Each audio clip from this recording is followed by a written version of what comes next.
Dios mío, otra vez no, susurró Sara, lo suficientemente alto como para que lo oyera, con un tono afilado como una cuchilla. Estábamos en el pasillo de un hotel de lujo en Maui, con el aire cargado de humedad y tensión. Mi hijo David nos miraba como un ciervo deslumbrado. Acababa de hacerle una simple pregunta: ¿en qué habitación me quedo? Había volado por todo el país, había pagado mi propio billete como siempre y se suponía que este viaje sería una celebración familiar. Pero en lugar de brazos abiertos me encontré con un silencio incómodo y miradas de reojo. Sara se cruzó de brazos y dijo con un bufido: «No pensábamos tener gente extra». «No hay espacio, ¿vale?». La miré atónita. Gente extra. Yo era la madre de David. No era una intrusa. Me temblaban las manos mientras agarraba el borde de mi bolso. David evitó mi mirada murmurando algo sobre que los niños necesitaban espacio y que las habitaciones ya estaban llenas.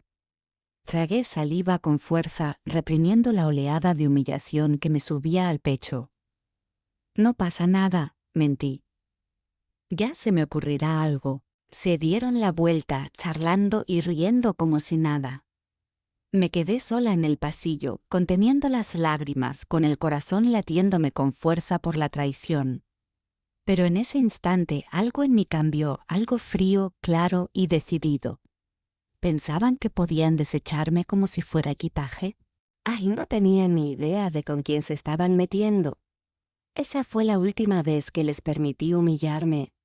Y fue la primera vez que decidí contraatacar. Silencio, cement. Con fuerza y con precisión, acabé reservando una habitación en un motel más barato a 8 kilómetros de distancia. No era glamurosa, papel pintado descascarado, una nevera zumbando que no paraba de sonar y un ligero olor a moho flotando en el aire, pero era mía.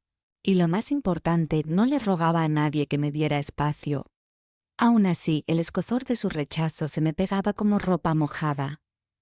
No dejaba de darle vueltas, la forma en que Sara se burlaba, la forma en que David ni siquiera podía mirarme. Yo había criado a ese chico. Había sacrificado sueño, comidas y años de mi vida para asegurarme de que tuviera una mejor. ¿Y ahora yo era una molestia? ¿Un error logístico en sus vacaciones perfectas? A la mañana siguiente recibí un mensaje grupal de Sara: «Nos vemos en la playa a las 9. Trae algo para picar si quieres». Sin cariño, sin disculpas.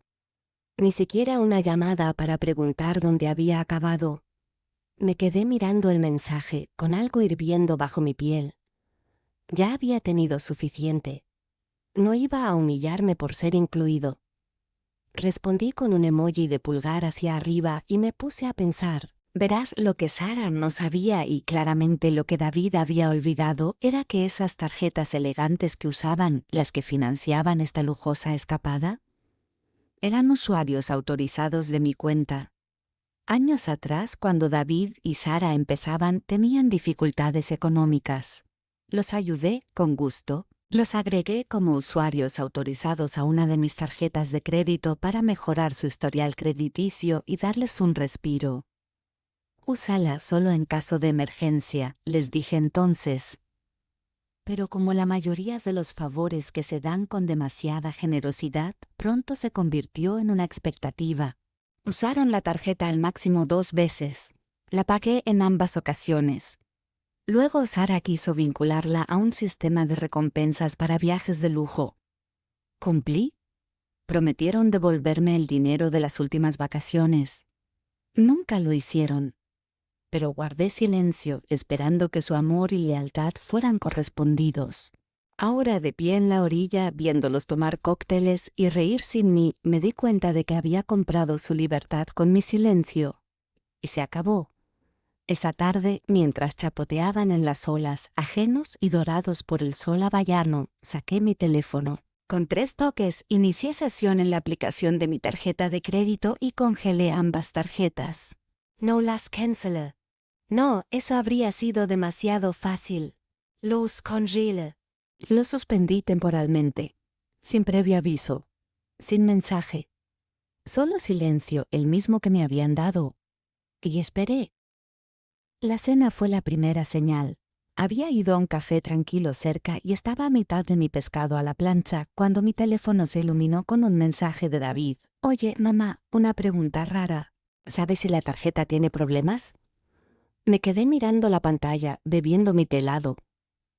Siguió otro pitido. Intenté pagar en el restaurante. Lo rechazaron. El de Sara también. Luego llegó una llamada. La Dayzona. Luego otra. Contesté la tercera. Mamá, oye, ¿sabes qué pasa con las tarjetas? Preguntó David, con voz nerviosa. Mantuvla fot serena. Debe ser un fallo del sistema. Quizás el banco lo detectó. Silencio. Luego la voz de Sara de fondo. Pregúntale si pagó la cuenta. ¡Qué vergüenza! Oí a David suspirar. Mamá, estamos atrapados en este restaurante con los niños. ¿Puedes llamar al banco y solucionarlo? Sonreí levemente. Lo comprobaré mañana. Colgué antes de que pudiera decir más. No les debía pánico ni una explicación. Me debía paz a mí misma y solo una muestra de la misma impotencia en la que me habían dejado. La pelota estaba ahora en mi cancha. A la mañana siguiente fui a dar un paseo por la orilla. El mar estaba en calma, su ritmo relajante contra mis sandalias. Pasé junto a familias, parejas, incluso mujeres mayores como yo, todas sonrientes, envueltas en sombreros para el sol y riendo. Respiré el aire salado, sintiéndome más ligera que en meses. Mi teléfono vibró de nuevo. Esta vez era Sara. Tenemos que hablar. Lo ignoré. Luego otro, esto no tiene gracia. Tenemos tours reservados. El hotel pide una nueva tarjeta. Estamos atascados. Me senté en un banco con vista al agua y escribí. Pensé que no había espacio para mí. No pensé que necesitara ser parte de tu viaje. Pulsé enviar. No llegó nada durante 10 minutos. Luego, mira, lo siento, ¿de acuerdo? Es solo que estresante. No queríamos excluirte. Ah, la disculpa a medias de alguien acorralado, no de alguien arrepentido. No respondí. En cambio, volví caminando a mi motel y me regalé una cita en el spa de la calle, facial, masaje, todo incluido. Pagué todo. Con mi tarjeta. Mientras tanto, Sara y David llamaban a sus bancos pidiendo ayuda. Me preguntaba cómo les gustaría sentirse incómodos. Al tercer día ya no contaba las veces que habían intentado contactarme. Llamadas. Mensajes. Mensajes de voz. Cada uno más desesperado que el anterior. David incluso intentó hablarme por FaceTime mientras me mojaba los pies en el spa. Lo rechacé con una sonrisa. Que sudaran. Que se preguntaran. Les había dado tantas oportunidades de tratarme como familia, como alguien importante, pero decidieron tratarme como una invitada que se alarga demasiado. Bueno, los invitados no financian las vacaciones, y mucho menos pagan cenas de langosta ni mejoras de suite. Esa noche disfruté de una cena tranquila en un pequeño restaurante con vistas al puerto deportivo. La camarera, una joven amable llamada Lani, me habló de su madre. Siempre dice que nunca dejes que nadie te trate como un plan B, dijo mientras me servía el vino. Asentí conmovida por la coincidencia. Mientras veía la puesta de sol extenderse por el océano, me di cuenta de que hacía años que no me sentía tan tranquila. No los echaba de menos. En realidad no. Lo que extrañaba era la ilusión, la creencia de que mi hijo todavía me valoraba. Pero las ilusiones solo duelen cuando se rompen. La mía se había desvanecido. A la mañana siguiente por fin contesté la llamada de David. Mamá, empezó visiblemente exhausto, estamos en apuros. El hotel quiere el pago hoy. Las excursiones se cancelaron. Tuvimos que pedirle prestado a un amigo para comprar comida. ¿Podrías, por favor, descongelar las tarjetas? Se le quebró la voz y por un segundo se me ablandó el corazón, no por él, sino por el chico que solía ser. El que me dibujaba tarjetitas el día de la madre y se colaba en mi habitación cuando tenía pesadillas. Extrañaba a ese chico. Pero hacía tiempo que se había ido. Ahora solo quedaba un hombre que había dejado que su esposa me faltara al respeto y que se quedó de brazos cruzados mientras me apartaban como si fuera un equipaje viejo. David, dije lenta y firmemente, tú y Sara me dijeron que no había espacio para mí en este viaje. Así que hice un hueco. Para mí. Eso incluye mi dinero. Silencio. Luego, ¿nos estás castigando? Haz una pausa. No. Solo estoy eligiendo la paz antes que ser utilizado. No supo cómo responder. Dejé que el silencio se alargara antes de añadir, volveré a casa mañana.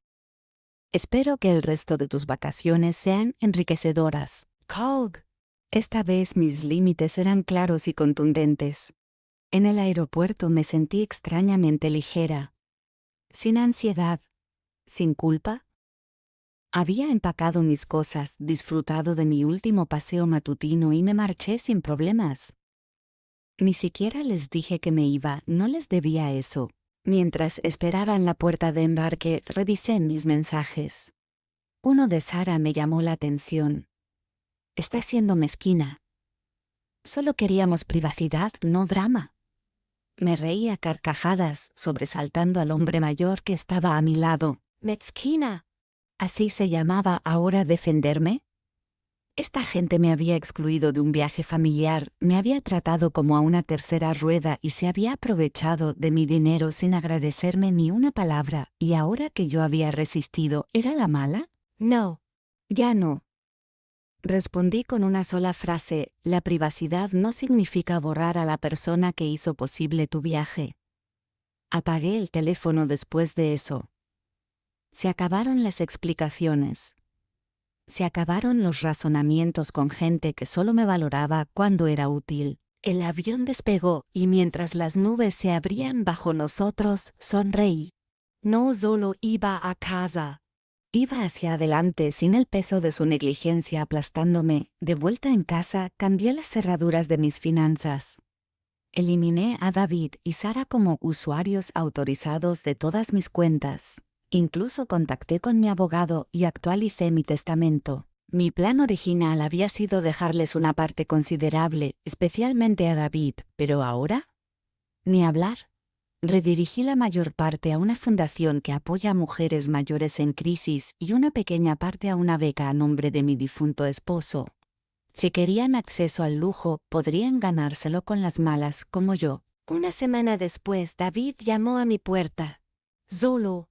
Parecía cansado, avergonzado. Mamá, ¿podemos hablar? Abrí la puerta, pero no me hice a un lado. ¿De qué? Pregunté sin rodeos. De todo, dijo. La cagamos. La cagué. No debería haber dejado que Sara te tratara así. Lo dejé hablar, pero no lo dejé entrar. Las disculpas, como el crédito, pierden valor cuando se entregan demasiado tarde. Finalmente dijo, necesitamos ayuda. Económica. Y le dije las palabras que nunca imaginé decirle a mi propio hijo, entonces te sugiero que lo averigües. Como yo tuve que hacerlo. Sin ayuda. Me miró fijamente, parpadeando. No lo dices en serio. Crucé los brazos. David, he dicho muy poco en serio en los últimos 15 años porque no quería hacerte daño. Pero ahora he aprendido que callarme solo me hace daño. Y ya está bien. Retrocedió como si le hubieran dado una bofetada. ¿Así que nos estás interrumpiendo? Lo miré a los ojos. No, David.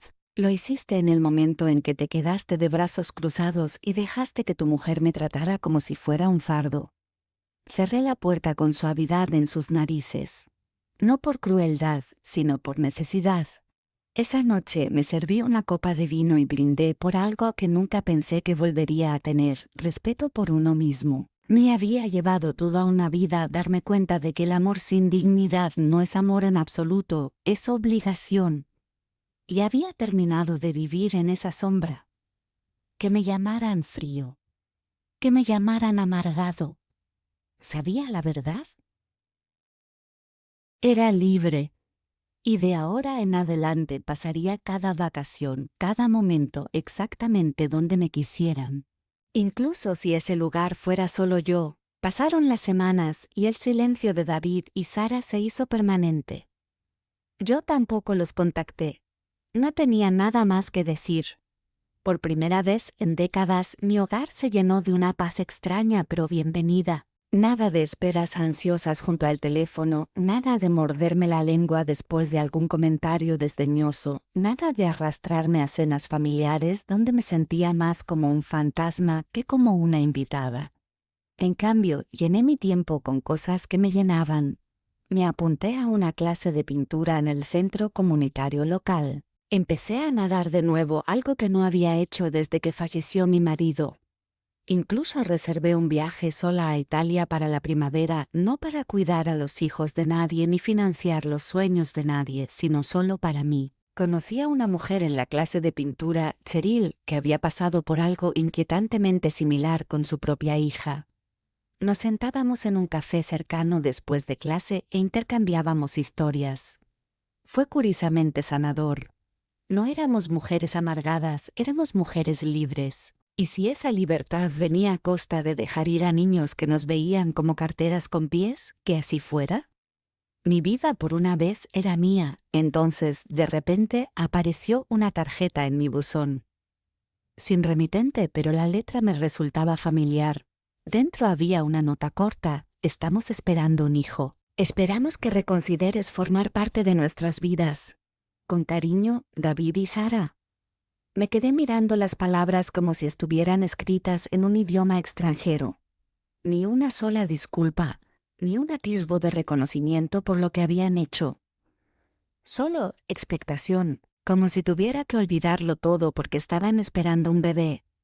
Dejé la tarjeta en la encimera de la cocina y miré por la ventana. Pensé en cuántas veces me había sacrificado, cómo había trabajado doble turno para pagar la universidad de David, cómo había apoyado a Sara cuando perdió su trabajo, cómo había cuidado de sus perros cuando se iban de viaje a los que no me invitaban. Y ahora que estaban ampliando su familia, ahora se suponía que debía olvidar cómo me habían excluido de la suya. Sentí un escozor en los ojos, pero no lloré. Ya no lloraba más. Llevé la tarjeta a la trituradora y la dejé caer, que pensaran lo que quisieran. No iba a ceder otra vez. Esa noche escribí una carta propia, no para ellos, sino para mí misma. Necesitaba decir cosas que nunca antes había tenido la fuerza para decir. Escribí sobre los años en que me sentí invisible, los cumpleaños que olvidaron, los días de la madre en los que mi teléfono permaneció en silencio. Escribí sobre el dolor de ser excluida, el dolor de verlos priorizar a todos los demás, la frialdad de su afecto. Pero también escribí sobre la mujer en la que me estaba convirtiendo. Una mujer que rió de nuevo, que bailó descalza en su cocina, que no se inmutó cuando su teléfono no sonó. Doblé la carta y la guardé en un cajón. Un recordatorio en caso de que alguna vez olvidara por qué me alejé. Porque alejarme no significaba que no los quisiera, significaba que finalmente me quería más a mí misma. ¿Y ese tipo de amor? Hacía tiempo que lo necesitaba. El tipo de amor que no mendiga, no se rompe, no pide migajas de personas demasiado egoístas para compartir el festín. Estaba reconstruyendo mi vida desde cero, no porque tuviera que hacerlo, sino porque lo merecía. Y ningún hijo, ningún nieto, ningún sentimiento de culpa iba a quebrantar esa verdad. La primavera llegó rápidamente y con ella mi viaje a Italia. Me detuve en la costa de Amalfi con la brisa marina azotando mi cabello y me sentí como una mujer renacida. Nadie me llamaba para pedirme favores, nadie me avergonzaba por poner límites. Caminé por las calles adoquinadas de Positano con solo un diario en el bolso y alegría en el pecho. Una noche, sentada afuera de un café, vi a un grupo de ancianas reír a carcajadas mientras tomaban vino y pasta. Sonreí imaginándome entre ellas, no como una madre agobiada, sino como un ser humano completo. Un camarero me preguntó si esperaba a alguien. Respondí, no, solo a mí misma, y lo dije en serio. Este capítulo de mi vida no fue triste, no fue solitario, fue merecido. No necesitaba la validación de niños que solo valoraban lo que yo daba. Había encontrado validación en los atardeceres, en la risa, en la lenta y constante sanación de una mujer que redescubría su valía. Esas vacaciones no borraron el pasado, pero reescribieron el futuro. Por una vez no vivía a su sombra. Vivía bajo mi propia luz. Para cuando regresé a casa, ya había tomado una decisión. Volví a llamar a mi abogada y le pedí que redactara una carta no legal, solo personal, para guardarla con mi patrimonio. En ella le escribía directamente a David. Le decía que lo amaba, que siempre lo había amado y que siempre lo amaría, pero el amor no era un cheque en blanco.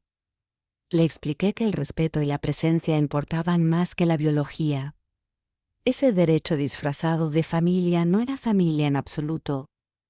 Le dije que le deseaba lo mejor y también a su futuro hijo, pero que ya no me haría un nudo en la garganta por una paz que nunca existió. Terminé la carta con una simple verdad: me enseñaste cuánto había dado.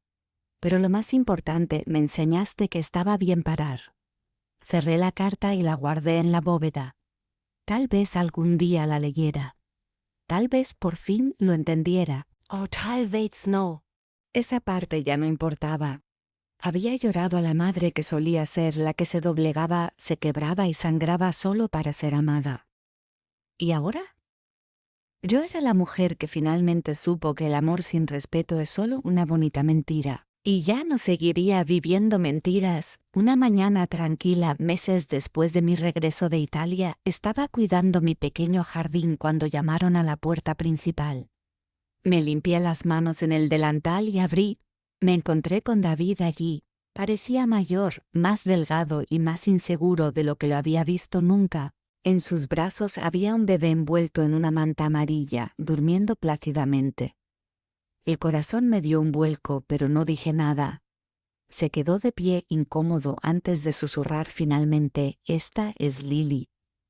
Miré a la niña, inocente, perfecta y completamente inconsciente del dolor que acompañaba a su nombre. Aún así no dije nada.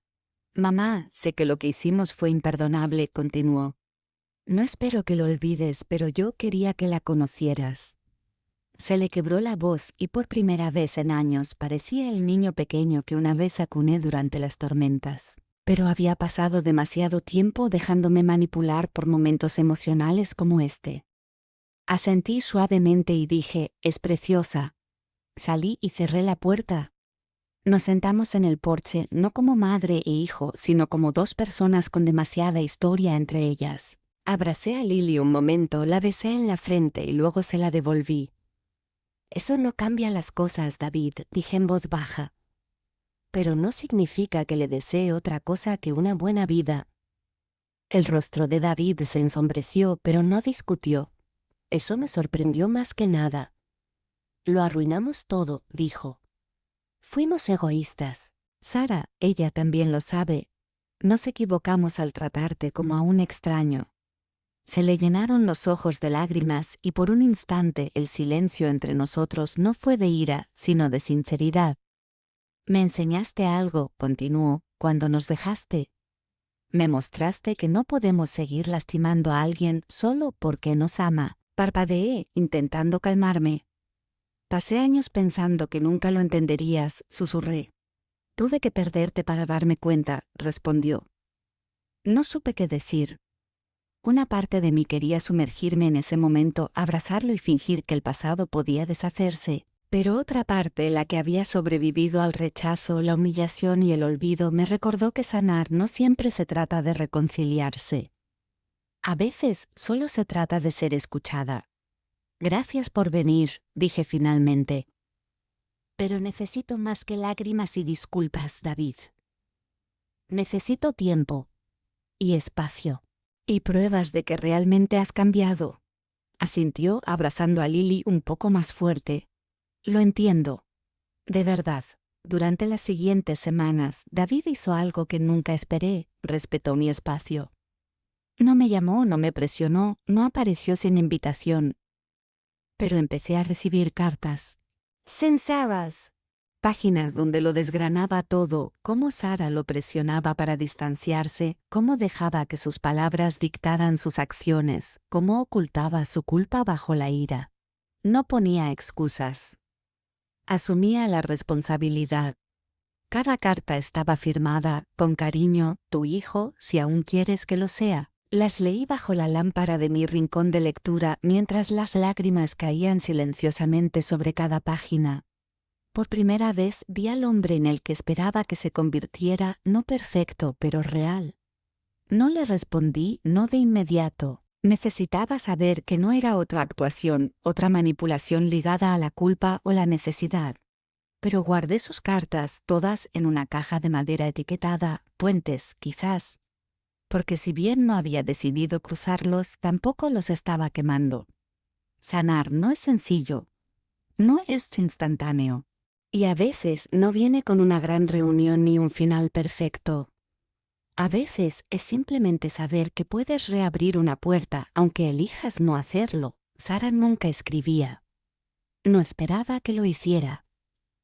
Siempre había sido el muro entre mi hijo y yo y no sé si eso cambiaría alguna vez. Pero David seguía apareciendo discretamente. Un domingo dejó una pequeña cesta en mi porche, pan fresco, flores silvestres y una nota que decía, sin expectativas: solo amor. Esa nota desgarró algo dentro de mí. Me senté en los escalones y lloré, no porque estuviera triste, sino porque me sentía vista. No como una niñera, no como una chequera, sino como una madre. Aún así, no le pedí ayuda. No estaba lista. El dolor no desapareció solo porque él lo intentara. Persistió como una cicatriz a la que te has acostumbrado, tierna, pero ya no en carne viva. Y entonces, el día de la madre, el primero que recordaba en años, abrí la puerta de mi casa y encontré un álbum de fotos. Dentro había fotos de Lily, cada una etiquetada con su letra, su primera risa, sus primeros pasos. Su manta favorita, tú la compraste. Cerré el álbum y lo acerqué a mi pecho. Quizás no estaba lista para perdonarlo todo, pero tal vez podría empezar a perdonar algo. Así lo hice. Lo invité a mi casa, solo a David, no a Sara. Preparé té como solía hacer y puse la mesa con la porcelana antigua que una vez se quejó de que era demasiado elegante. No hablamos del pasado. No repasamos heridas ni intercambiamos culpas. Simplemente nos sentamos, madre e hijo, respirando el mismo aire de nuevo. Era silencioso, pero era real. Sanar, he aprendido, no se trata de borrar el dolor, se trata de hacer las paces con él. No sé si alguna vez volveré a estar cerca de Sara. No sé si alguna vez me sentiré como una parte bienvenida de su familia. Pero sé quién soy ahora. Soy la mujer que congeló las tarjetas de crédito a mitad de viaje cuando le dijeron que no la querían. La mujer que eligió el respeto propio por encima de la paz tóxica. La mujer que, incluso después de un corazón roto, se negó a ser pequeña para nadie. Y mientras veía a David sostener a su hija en mi sala de estar, sin exigencias, sin expectativas, finalmente sonreí. Porque quizá no solo había recuperado mi fuerza. Quizá la había transmitido a la siguiente generación. ¿Y eso? Eso fue más poderoso que cualquier disculpa que jamás recibiría. No esperaba que el silencio fuera tan fuerte. Después de que David y Ava se fueran esa noche, la casa se sumió en un extraño silencio, no de esos que reconfortan, sino de esos que te oprimen el pecho como algo no dicho. Entré en la sala y me paré junto a la ventana donde una vez vi a David, de pequeño, perseguir luciérnagas con Matt. Ahora observaba el jardín donde Ava había encontrado paz y me preguntaba si tal vez, solo tal vez, las heridas entre nosotros estaban empezando a cicatrizar. No habían sanado, no habían olvidado, pero tal vez ya no sangraban. Me preparé un té y me senté junto a la chimenea, con el dibujo de Ava aún sobre la repisa. Ese papel era más que un boceto infantil. Era un símbolo. De amor que se negaba a morir, de conexión que sobrevivía a la traición. Mientras tomaba un sorbo de té, vibró mi teléfono. Un mensaje de David. Gracias por lo de hoy. Ava no para de hablar de ti. Yo lo siento. Ojalá pudiera decir más. Quizás algún día lo haga. Lo miré fijamente, con las manos temblorosas. No era perdón. Ni siquiera fue una disculpa que pudiera compensar años, pero fue un comienzo. Y ahora mismo, eso era todo. El fin de semana siguiente me sorprendí horneando galletas. No las que compraba en la tienda a las que me había acostumbrado, sino las caseras que le encantaban a David. No sabía si lo hacía por él o por mí, quizá por ambos. Batir, medir y recordar tenía algo de sanador. Me encontré tarareando y luego riéndome de mí misma. Después de que se enfriaran, guardé algunas en una lata y añadí una nota, para Ava. Y si te tomas una a escondidas, David, no se lo diré. La dejé en su porche y me fui sin tocar el timbre. Unas horas después, Ava me llamó por videollamada, su sonrisa iluminó la pantalla. Abuela, están buenísimas. Papá decía que comía demasiadas y que lo regañabas. Reí entre dientes con el corazón henchido. Entonces David apareció detrás de ella, inseguro, incómodo. Hola mamá, dijo. No mamá. No, mamá. Solo mamá. Me impactó más de lo que esperaba. Esa sílaba, antigua y cálida, de un tiempo antes de que creciera el resentimiento entre nosotros. Hola, respondí suavemente. Está bien, preguntó. ¿Haz una pausa? Ya casi. Asintió. Nosotros también. Y eso fue todo. Pero se sintió como si una piedra se hubiera movido dentro de un muro. Un ladrillo se hubiera desprendido. Un camino que comenzaba. Sara, sin embargo, seguía siendo un fantasma que no quería invocar. No había sabido nada de ella y eso me venía bien. Por lo poco que Ava había mencionado, las cosas no eran color de rosa entre Sara y David. No indagué, ya no me correspondía, pero una parte de mí se preguntaba si David había empezado a ver las grietas en su matrimonio no solo como defectos de su esposa, sino como reflejos de sus propias decisiones. A veces, las consecuencias tardan en llegar, pero siempre aparecen. No celebré sus dificultades, no soy cruel. Pero tampoco lo lamentaba. Algunas lecciones necesitan el peso del silencio y la distancia. Una tarde, mientras ordenaba mi ático, encontré un viejo álbum de fotos y dentro había una carta que le había escrito a David hacía años, una carta que nunca envié. Era cruda, cariñosa, dolorosa, desesperada. Logra al leerla. Pero no la rompí. En cambio, la guardé en una pequeña caja de madera con una etiqueta que decía algún día. Quizás Ava la leería cuando fuera mayor. Quizás David sí. O tal vez se quedaría sin leer para siempre. Aún así, lo guardé. Porque a veces la verdad no necesita ser escuchada de inmediato para que importe. Un sábado soleado, Ava vino sola. Dijo que David tenía una llamada de trabajo y que Sara estaba ocupada. No pregunté. Pintamos en el patio, como hacíamos cuando era pequeña, y me contó sobre su escuela, sus amigos, sus sueños. Quiero ser artista o quizás maestra, dijo radiante. Oh, ambas. Sonreí, apartándole un mechón de pelo de la cara. Puede ser lo que quieras, Ava, lo que quieras. Compartimos limonada, silencio y risas y me sorprendí pensando, tal vez para esto era todo este dolor. Para llegar aquí, para encontrarnos entre los escombros. Al atardecer, Ava metió la mano en su mochila y me dio una pulsera. Hecha a mano con cuentas. La hice para ti, susurró, porque me hace sentir segura. Se me hizo un nudo en la garganta. Sostuve la pulsera como si fuera de cristal y la abracé con más fuerza que nunca. Gracias, cariño, murmuró. Me haces sentir querida. En ese momento lo supe, pasara lo que pasara cuanta gente se alejara, Ava era mí para siempre. Y eso siempre, siempre sería suficiente. Pasaron las semanas. Luego un mes. David me visitaba con más frecuencia, a veces solo para dejar a Ava, otras veces para tomar un café. La incomodidad había empezado a desvanecerse, reemplazada por algo cauteloso pero familiar. Me preguntaba por mi salud, mi jardín, mis viejas historias. De vez en cuando compartía algo sobre el trabajo o incluso recuerdos de la infancia que creía haber olvidado. Pero Sara nunca vino. Ni una sola vez. Un día, David suspiró mientras tomaba el té y dijo, creo que se va. O tal vez soy yo. Ya no lo sé. No hablé. No buscaba consejos, solo un lugar para respirar. Lo dejé. Cuando se fue esa noche, me abrazó. No un abrazo rígido y distante, uno de verdad. Y le devolví el abrazo. Después de que se fuera, volví a estar junto a la ventana, como tantas otras veces. Pero esta vez no me sentí invisible. No me sentí olvidada. Me sentí vista, escuchada, necesitada. No era solo la mujer que dejaron atrás en esa fría noche de invierno en el aeropuerto. Era madre, una abuela, una superviviente.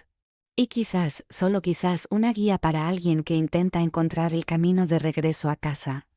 La primera nevada de la temporada caía en suaves ráfagas, cubriendo el mundo exterior de un blanco limpio y sereno. La observaba desde la misma ventana de la cocina donde una vez me quedé llorando, intentando comprender por qué mi hijo y su mujer me consideraban desechable. Pero ahora el frío ya no me azotaba igual. Aba acababa de irse después de pasar el fin de semana conmigo. Horneamos un pastel, vimos dibujos animados antiguos y nos quedamos despiertos hasta tarde susurrando secretos bajo mantas calentitas. Había hecho otro dibujo, en este caso de los dos sentados uno al lado del otro con un gran corazón sobre la cabeza, y lo colgué justo al lado del primero. Mi pequeña galería de sanación. Más tarde esa noche, David llamó. No un mensaje, una llamada de verdad. Mamá, empezó con la voz más baja de lo habitual. Siento haber tardado tanto en decirlo bien. Me equivoqué. En todo. Dejé que Sara te tratara como basura y no te defendí. Pensé que estaba manteniendo la paz, pero solo estaba evitando la culpa. Me quedé en silencio, atónita, con lágrimas acumulándose en mis ojos. No merecías lo que hicimos.